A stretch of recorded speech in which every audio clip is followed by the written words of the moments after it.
Namaste. Bhagavad Gita, chapter 6, verse 15.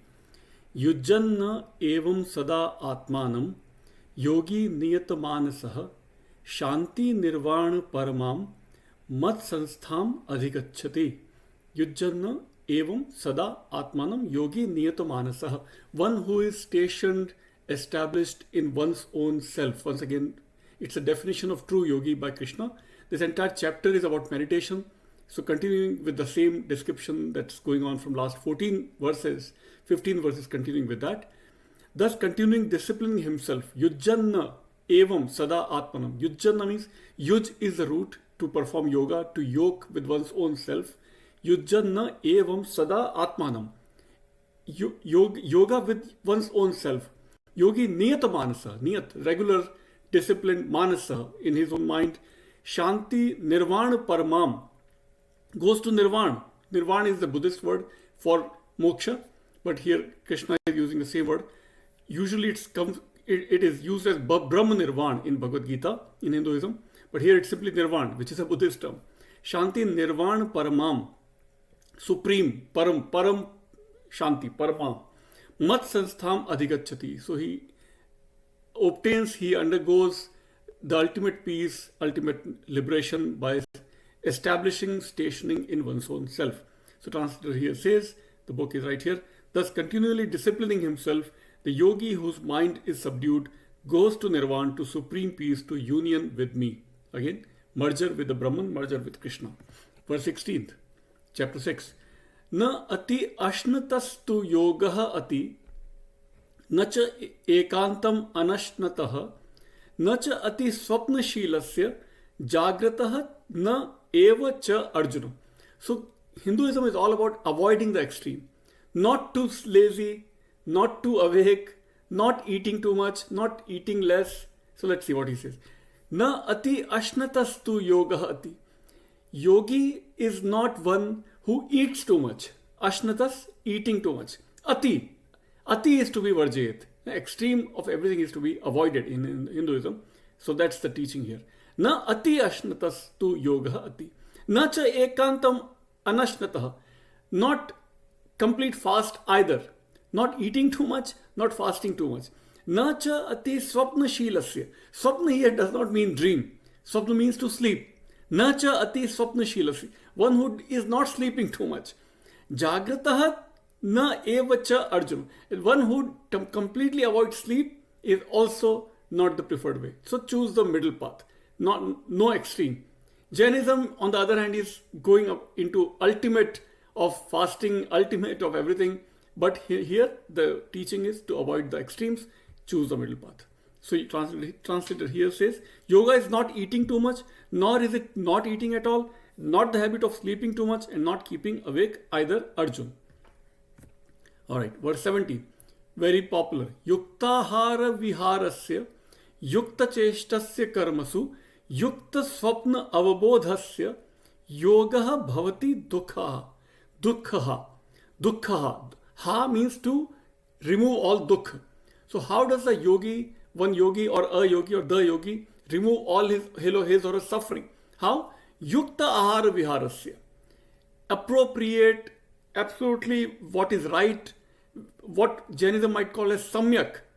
Here the word uses yukta. Yukta means appropriate, the right ahar, right food, right vihar, right all other activities. Yukta cheshtasya karmasu, right amount or samyak efforts, samyak actions. Cheshtasya, efforts, karmasu, in action. Yukta swapna, appropriate sleep. Avabodhasya, appropriate awakeness. Right? Yoga bhavati. That is how you avoid all your suffering. So translator says here, for him who is moderate in food and diversion, whose actions are disciplined, who is moderate in sleep and walking, yoga destroys all sorrow. Verse 18th. Yada viniyatam chittam atmani eva avatishthate nispraha sarva kamebhyo yukta iti uchyate tada. One who is yukt, who is the right, who is the true yogi, who is one who is yukta. Yada viniyatam chittam, one whose mind, when the mind is completely self-controlled, self-disciplined, viniyatam chittam, mind, atmani eva avatishthate, using mind you establish yourself completely in your own self. Nispraha sarva kamebhyo. And you get rid of all desires, kamebhyo. Nispraha. Nispraha is here free from desire, same meaning, similar meaning. Nispraha sarva kamebhyo. You liberated from all desires. Yukta iti uchyate tada. That is the true yogi. So translation is, when he is absorbed in the self alone, with controlled mind, free from longing, from all desires, then that person is said to be yogi. Translator says saint, but I think let's stick with the original word, yukta, which means yogi. Alright, verse 19th. Very interesting. Yatha deepaha nivataha atho na ingite saha sa upama smita yoginaha yat chittasya yunjato yogam atmanaha. Once again, yoga with one's own self. Yunjato yogam atmanaha. Yoginaha yat chittasya. Whose mind? Chittasya. Mind. Yogina yat chittasya. Na ingite sa upama smita yatha deepaha nivatastha. Yatha deepaha nivatastha. That is nivatastha. That is when a lamp is burning in a place where there is no wind. Nivat means vacuum. In vacuum, a lamp will burn absolutely straight without any flickering. Right? So na ingite. So that is how mind is compared. The one focused mind is like a lamp, like a flame that is not flickering because there is no wind. That is how one should focus one's mind and be established, be stationed in one's own self. Translation says, as a lamp in a windless place does not flicker, to such is compared the yogi of controlled mind performing the yoga of the self. Verse 20th.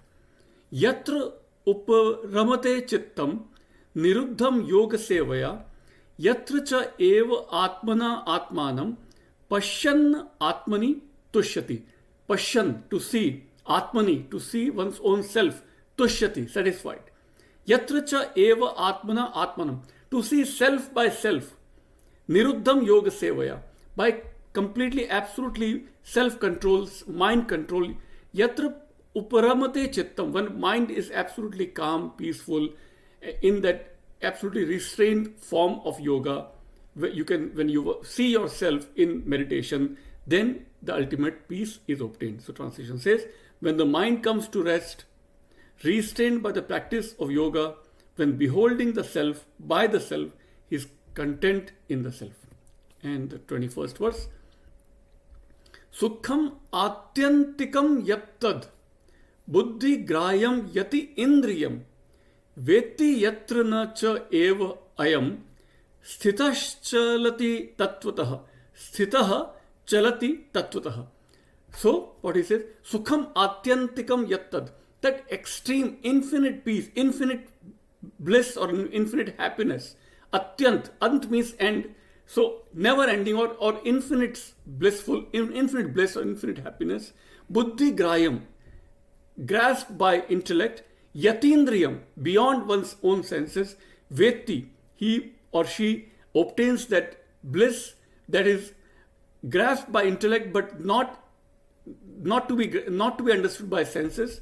Yatra na cha eva ayam sthitah chalati tattva. So that is how one knows the real truth, when in that complete meditation, complete concentration, self-control, one knows the ultimate bliss.